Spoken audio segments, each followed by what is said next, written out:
Urban community gardens can form an archipelago across a city, spaces where you can model different forms of growing food, talking about equity, talking about food poverty, and talking about distribution. So whether it's modelling seed saving projects, or how you distribute the produce, or who you're feeding with this produce, or who the land belongs to, and how can communities kind of gain access to these spaces, these are all kind of connected to the ideas of how we need to model small scale resistance.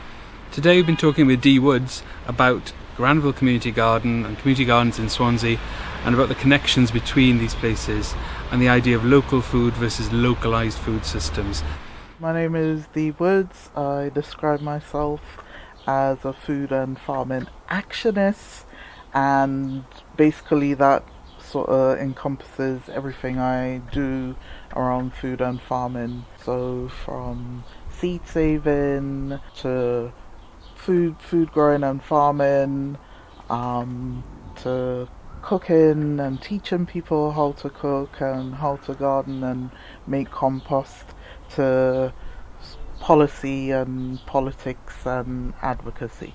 Granville Community Kitchen emerged in 2014 as a response to sort of high deprivation and high household food insecurity, and we thought, well, I'm not going to a food bank, but we all have knowledge and skills around food and farming.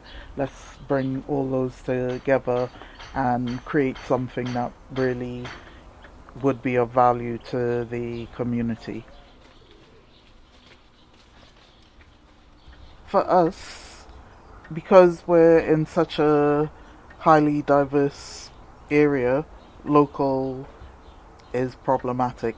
And I think for most people, they think hyper local, just within a certain range, 100 kilometers or something.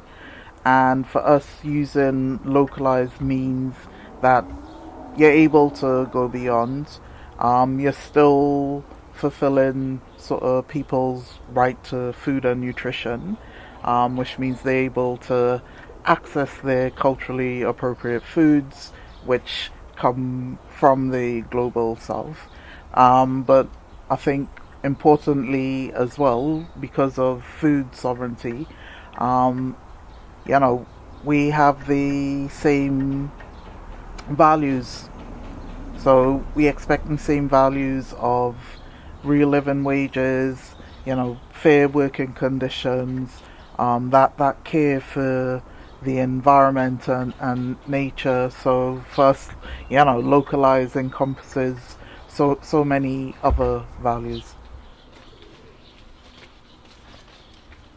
A lot of the time when people talk about local, it's sort of connected to a farmer's market or a kind of particular kind of economic bracket of food systems. Exactly, and I mean, for Britain, we've always got our food from elsewhere. Alright, at least since the 16th century, if not before. Yeah. Most of our food comes from elsewhere. Yeah. So yes, there's that need to develop more local sort of food production, which I'm 100% behind. But if we're talking inclusion, as I said before, the human right to food, then it can't just be local. We can't just focus on local. We have to develop better relationships with people elsewhere. We can't do it based on the legacies of colonialism.